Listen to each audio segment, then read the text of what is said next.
सत्ता में अब आपको एक चिंता कार्ड दिखाते हैं जो आपकी जेब से जुड़ा हुआ है। ये चिंता कार्ड उस थोक महंगाई दर पर है जिसका नाम सुनते ही ज्यादातर लोग उसे अर्थशास्त्र का टेक्निकल टर्म मानकर आगे बढ़ जाते हैं या ये समझते हैं कि थोक महंगाई दर से उनका क्या ही लेना देना।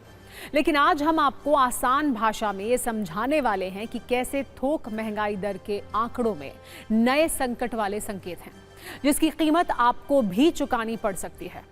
इसीलिए इसे ध्यान से देखिएगा। आज अप्रैल की थोक महंगाई के आंकड़े जारी किए गए हैं जो चिंताजनक हैं।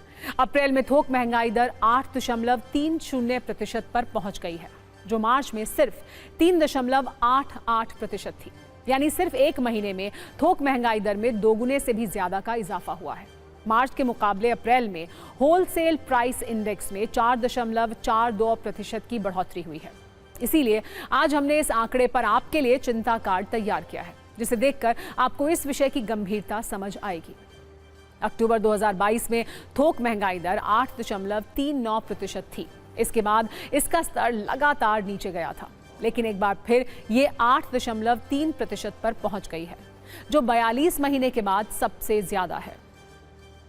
लेकिन अब समझिए कैसे थोक महंगाई दर हम सब के लिए एक तरह की चेतावनी है जिसका संकेत है कि अगर ये बढ़ रही है तो आने वाले कुछ वक्त में इसका असर आम आदमी पर हो सकता है, आपकी जेब पर हो सकता है। असल में थोक महंगाई दर का सीधा मतलब होता है फैक्ट्रियों या बड़ी मंडियों के स्तर पर सामान की कीमतें बढ़ जाना, जहां से कच्चा माल या सामान खरीदने के लिए बड़ी कंपनियों और व्यापारियों को ज्यादा कीमत देनी होगी। यानी थोक महंगाई दर बढ़ने का सीधा असर बड़े व्यापारियों पर पड़ता है। लेकिन ये धीरे धीरे शिफ्ट होता है क्योंकि लागत बढ़ने से व्यापारियों का मुनाफा कम होता है और सामान महंगा होने की भरपाई बड़े व्यापारी रिटेल दुकानदारों से करते हैं। इसकी वजह से रिटेल दुकानों पर मिलने वाला सामान महंगा हो जाता है। यानी थोक महंगाई दर का आपकी जेब से इनडायरेक्ट कनेक्शन है क्योंकि रिटेल दुकानों पर जो सामान आया है उसकी कीमत बढ़ जाएगी और वो आपको अब महंगा मिलेगा।